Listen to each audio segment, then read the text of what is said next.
We have a guest speaker today, so I'm really excited to hear this talk because usually I'm gone when there's a guest speaker. So Dave Zobott is giving the talk today, and most of you know Dave. He's come to the temple for a long time, and he's a very strong practitioner. His practice, I can just say, knowing it, that his practice is really good and strong and deep. And I'm excited to hear your talk, Dave. Good morning. The musician Lucas Nelson has a song that was in heavy rotation on a radio station that I listened to.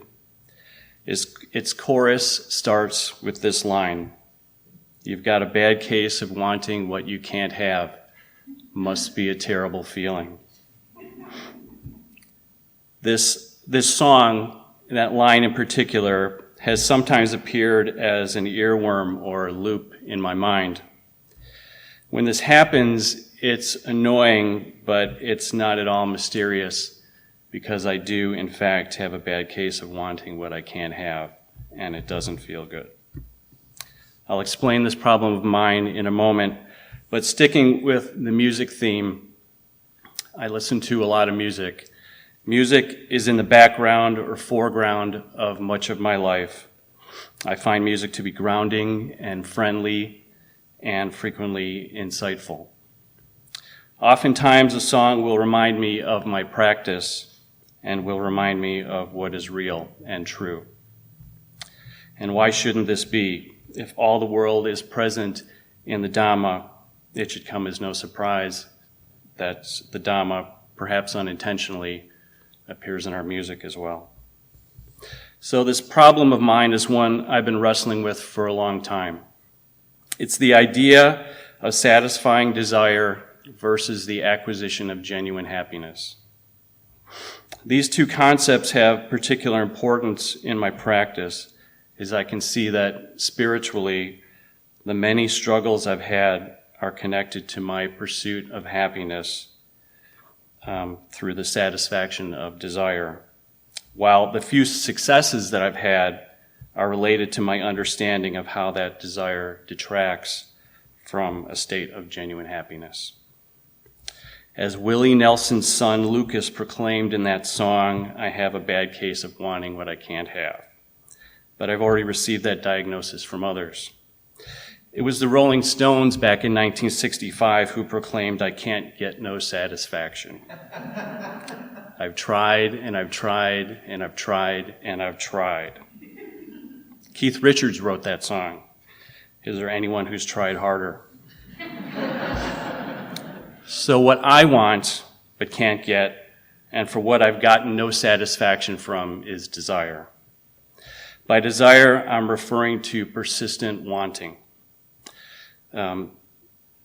The reoccurring and ongoing hunger to have something, to possess something. These somethings might be material objects, sensory pleasures, human relationships, affirmation of status, or maybe and often for the world to be different in some way than how it is. More kind and generous, more peaceful and fair, more friendly and loving, different. I'm often keenly aware of this hunger, which can sometimes feel like an out-of-control fire. But as often as I have this awareness, I'm just as likely to be hardly aware or not at all aware of this desire working inside me, smoldering. And I think this might be the bigger problem, because I can see that this state of wanting is shaping my thoughts and my words and my actions. But beyond the diagnosis of the dissatisfaction of pursuing desire, my musical encounters have offered some advice. There's a new wave band I've always liked called Crowded House.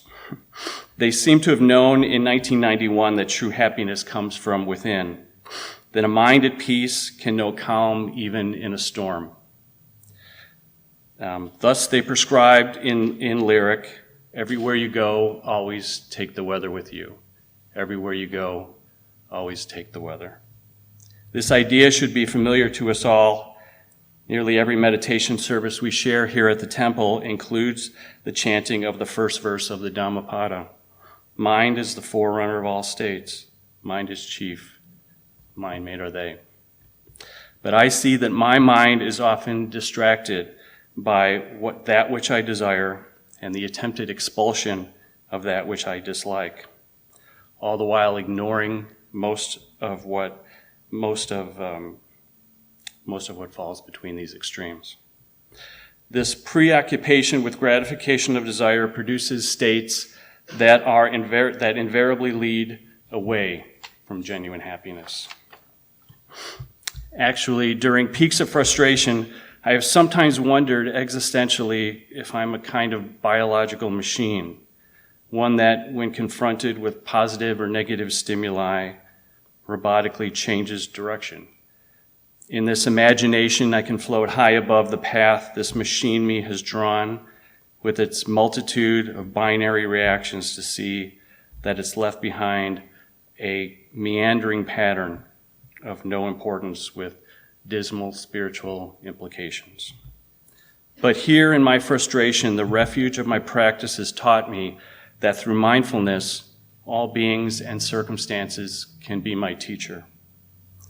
If I am present in each moment, I can see what is happening and incline toward the wholesome and the skillful. Each moment affords the opportunity to shape my karma and create genuine happiness. Again, I find myself recalling meaningful song lyrics, this time from no less than the Beatles. In response to political protests in 1968, John Lennon wrote the song Revolution. In this song, Lennon seems to acknowledge the mind as forerunner in this lyric. We all want to change the world. Well, you better free your mind instead. But how do we free the mind? And why should we care? For me, I'm beginning to see that the answer has been there all along. Chasing desire has not created genuine happiness or satisfaction in my life. I've tried, and I can see that it's not going to happen.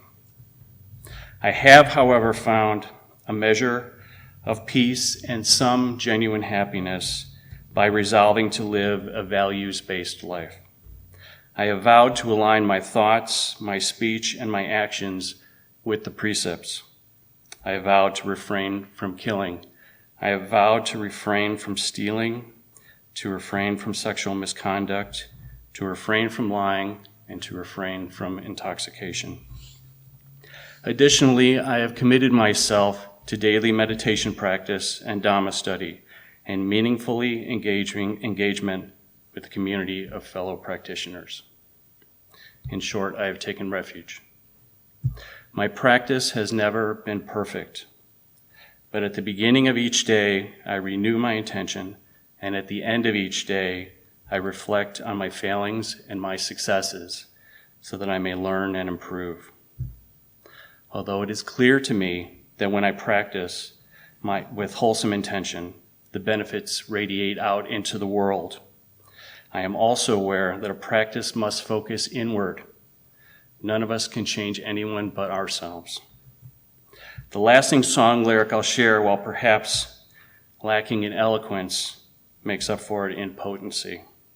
It's from the band Funkadelic, who in 1970 seemed to know something about the transformative powers of personal practice when they sung, or chanted really, this simple direction: free your mind and your ass will follow.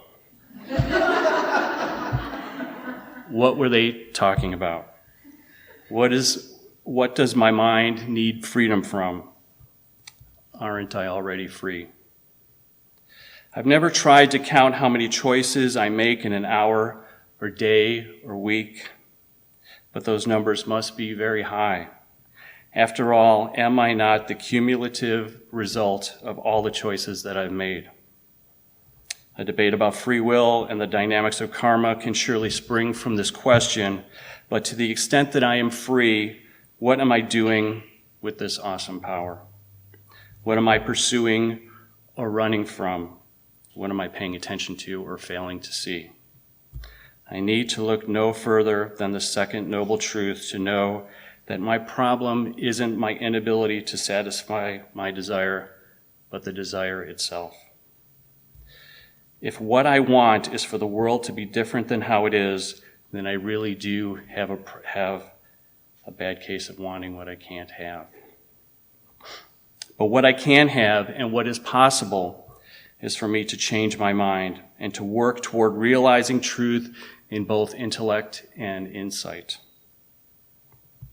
And I'm learning that it is this righteous work, the work of practice, that leads to genuine happiness. Thank you.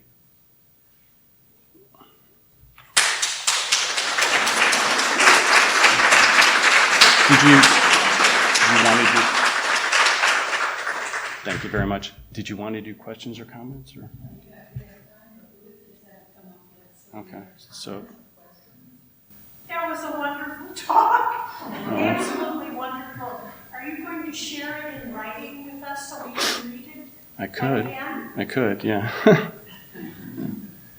We'd love that. Okay. I had a question. Yeah. This is an email, and there was a part of what you talked about taking refuge. I'd like to use that in my answer to this person. So.